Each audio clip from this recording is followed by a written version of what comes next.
Hello, everyone. I'm Patrick Boo, Portfolio Manager of our Cybersecurity Services in Process Automation. I'm here today with Tobias, our expert in NIS2. Why don't you introduce yourself, Tobias? Okay. Hi, my name is Tobias Nietzsche. I'm the Cybersecurity Practice Lead, and I'm located in Frankfurt, Germany. So I am also covered by the NIS2 because I'm European. All right. Today, Tobias, you help us understand a little bit more about Article 23, reporting obligations. What is this about, and how does it affect the system operators?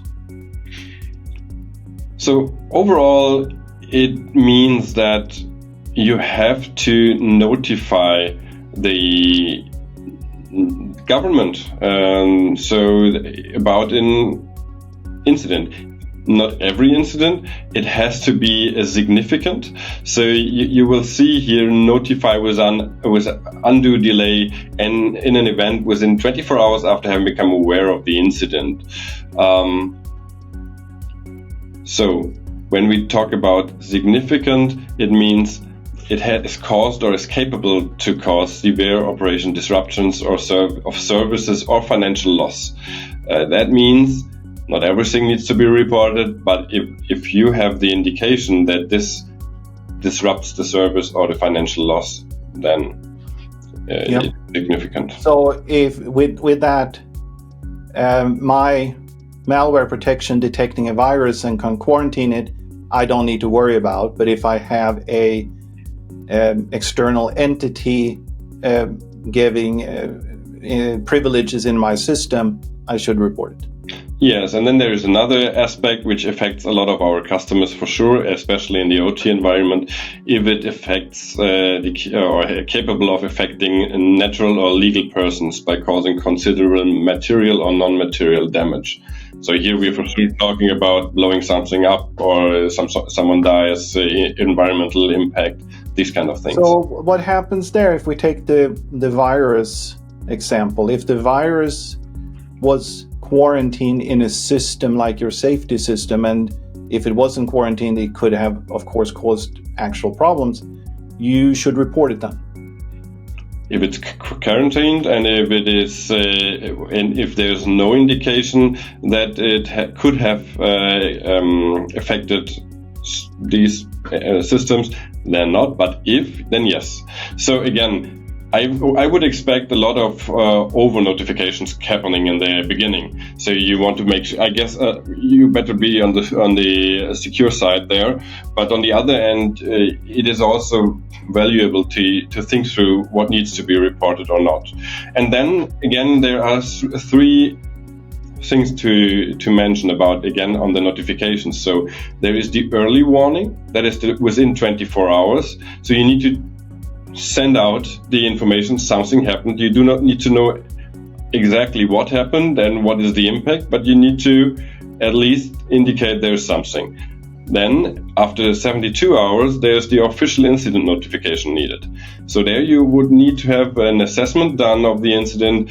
The severity and the impact needs to be provided, plus the indicators of compromise already. So that is a huge task within 72 hours.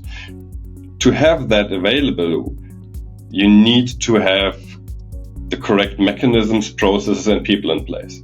So you need to have security controls that help you, event monitoring, network monitoring, detection capabilities, log mechanisms.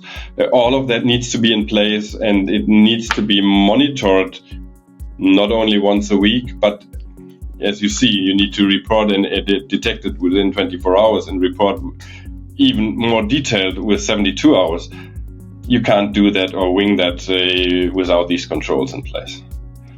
All right, so Article 21, where we implemented a lot of things, we did risk assessment, implemented hygiene, monitoring, and all these things you and I discussed, that have set you up then perfectly for this, that those controls will prevent a lot of intrusions and events, but you will also be able to detect those events, and that's when you now have to have a program on reporting it.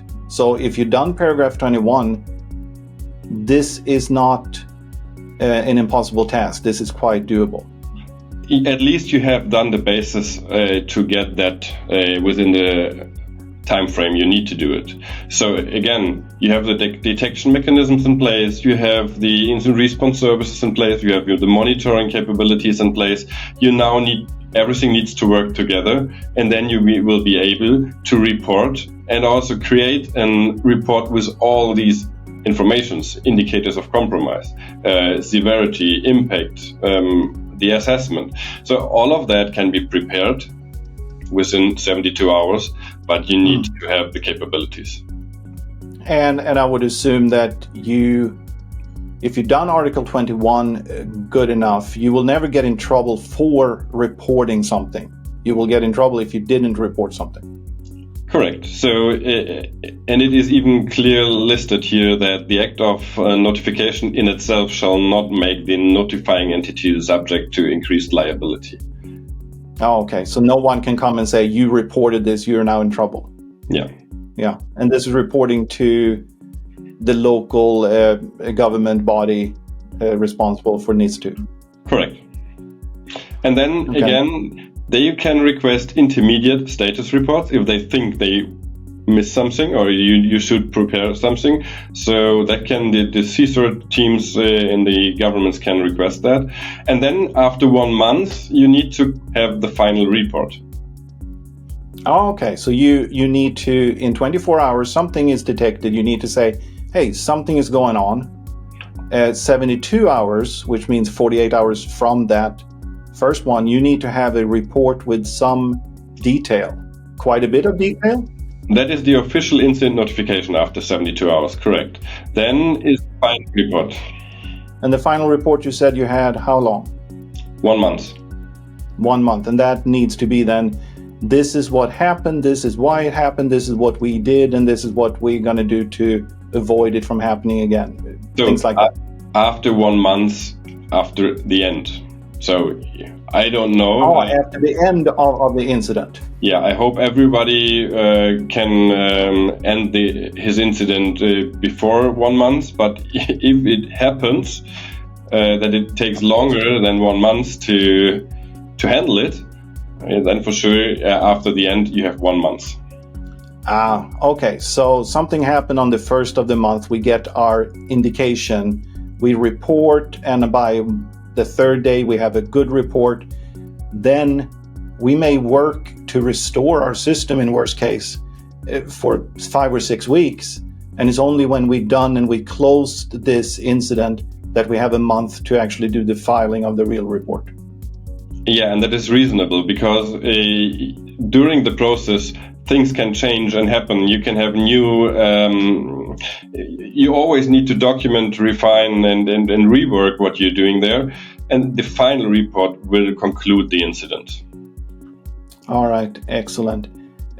Could you mention a little bit what ABB can do to help with this Article 23?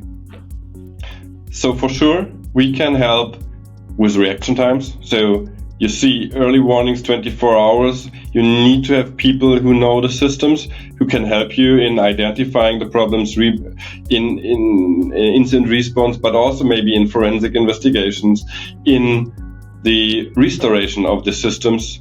And this kind of work can be done, but also we can help you with the report and the creation and providing you the correct capabilities like detection capabilities, or, for example, report generations within our event monitoring solutions that help you to create the indicators of compromise and these kind of things. Okay, so our engineers will be part of the customer's response team, helping them to gather the right data and maybe, in worst case, helping to restore the system according to the procedures and plans that were created under paragraph 21. Correct. Okay. Thank you for helping us understand the reporting obligations and the Article 23, Tobias. Thank you so much. You're welcome. Thank you.